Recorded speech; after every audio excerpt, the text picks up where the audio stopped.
Well, hello, it's Sevilla I love, and we're going to talk about grief and regret. My goodness, there is a lot of regret for many people after they've had a major life transition, such as losing a spouse or losing a loved one, having a divorce, things like that. But mostly I focused on the grief that's around that.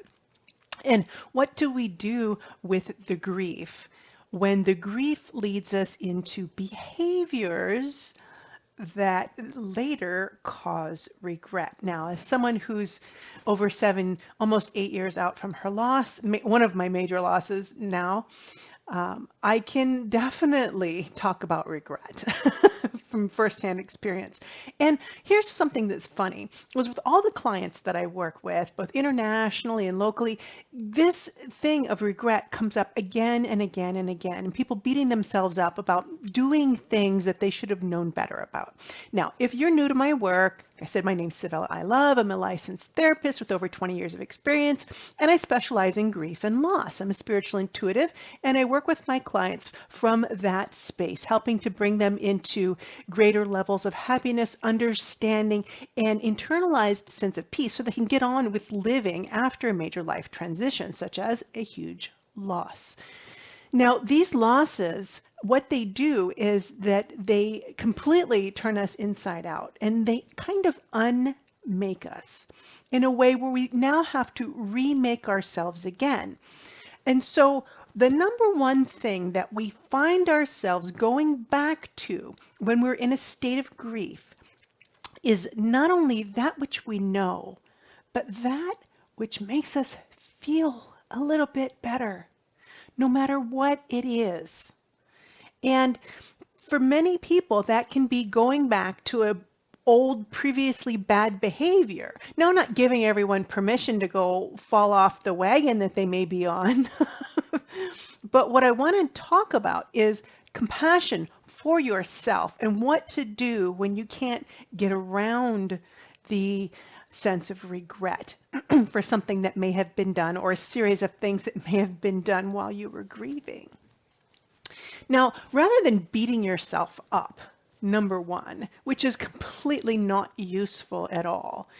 People say, hey, well, it's good to have a conscience, and, having regret means you're aware. Not necessarily, because when we're doing those things that we later regret, they're normally done in a state of unconsciousness. What I mean when I say unconsciousness, it doesn't mean that there isn't that little niggling piece in the back of your head that says, hey, you might not want to be doing this, or, this might not be a good idea. You might live to regret this. That's not what I mean. What I mean is that the pain at that time is more powerful than the voice that's talking to you, the voice of consciousness. So we then fall into the state of unconsciousness, going like a hound dog towards anything that will make us feel a little bit better, to relieve some of the burden that we're carrying in our hearts and our minds, things that are weighing on us. And it's so hard for other people to understand because there's many different types of loss. Now, I work a lot with people who've lost a spouse. And if that's what's happened to you, there is a different way that it affects you versus losing a parent, versus losing a friend, versus losing a sibling. It's all relevant to the relationship type you had with those people, of course, and how much they meant to you and all of that. So I do individual work with people around these issues. And if you want to have an individual conversation with me, you can book a session with me too. But I'm here to help everyone for free.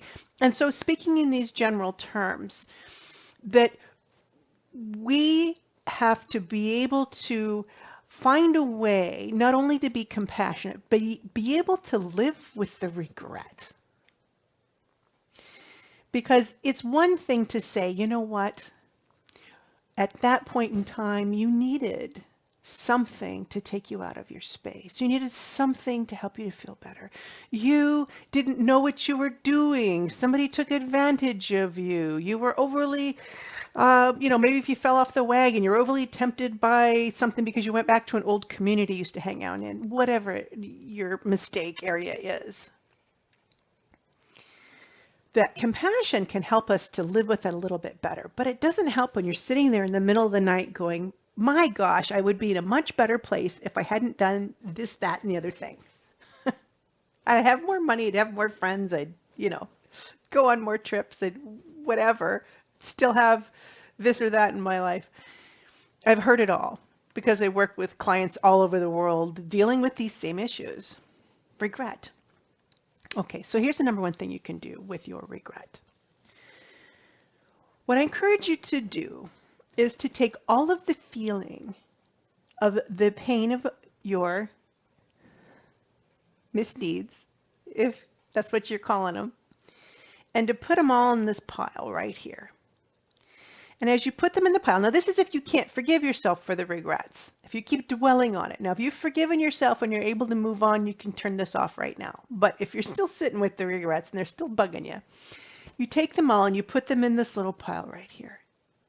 There's one thing in all the universe that helps us to heal from these types of things. Now, when people talk about something that hurts the most, they'll say, it's love. Love sucks. Love stinks. Love hurts. Yeah. But really, it's none of those. It's not love that ever hurts. It's the betrayal. It's the abuse.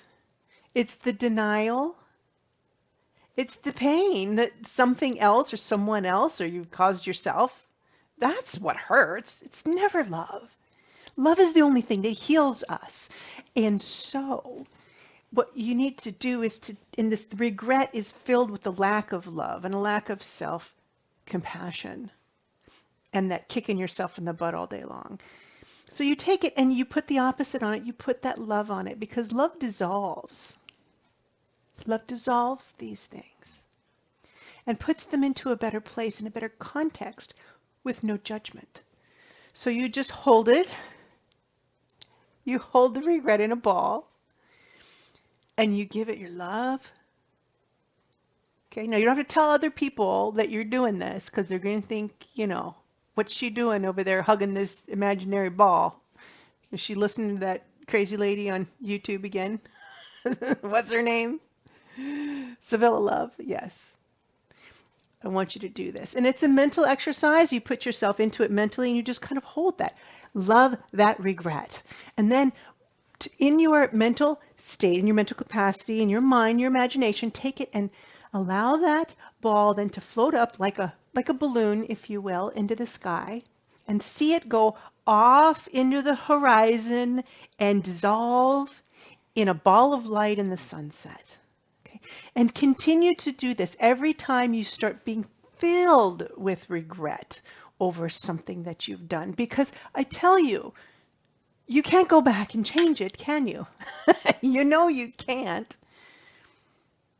And you want to, and now you're beating yourself up because you can't, and you're running a cycle in your mind that is causing you to suffer.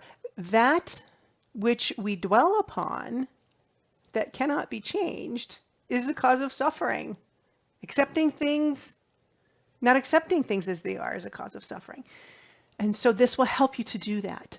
It is an exercise, and as silly as it may be, it works. And so I encourage you to try that. You douse in love that which you're in opposition to.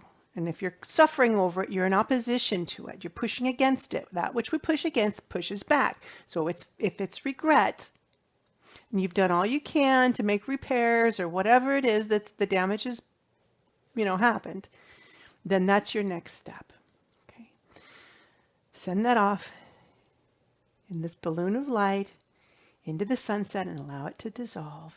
And do that over and over and over again as much as you need to. You douse that in love. Okay. And start to change your narrative around it. How you describe the decisions that you make or that you had made in the past. So rather than saying, I really screwed that up, say, I made choices that I would love to have been different. Okay. Start to change your language, because changing your language helps to empower you to be stronger than the negativity that is eating at you. So change the language to something more empowering that serves you and your purpose. So think about what it is. And this is something that I do with my clients to help them to start to change that narrative into something that feels better and is more successful, something that serves them more, because sitting around dwelling on the things you regret will never serve you.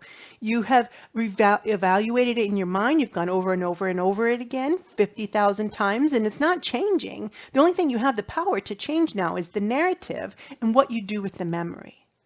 And those two things are going to be your power horses in your healing over the regrets of the things that you did after you had a major life transition or loss. It's normal, and as I said, for people to have this backslide into old behaviors that they previously thought they'd conquered or never even thought they'd do, perhaps. Maybe it wasn't backsliding, it was doing crazy things they'd never done before. Same thing, okay? That counts too. So compassion, changing your narrative, using a visualization to douse it with love and send it on its loving way. Those are 3 things you can do to gain control over the negativity that eats at you in regards to past regrets. Okay.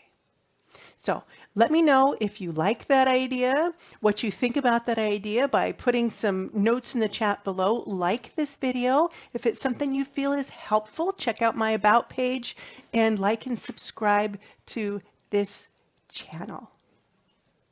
Sevilla, I love. Have a lovely evening or a lovely day wherever you are in the world. And remember, your grief is important and it's a journey.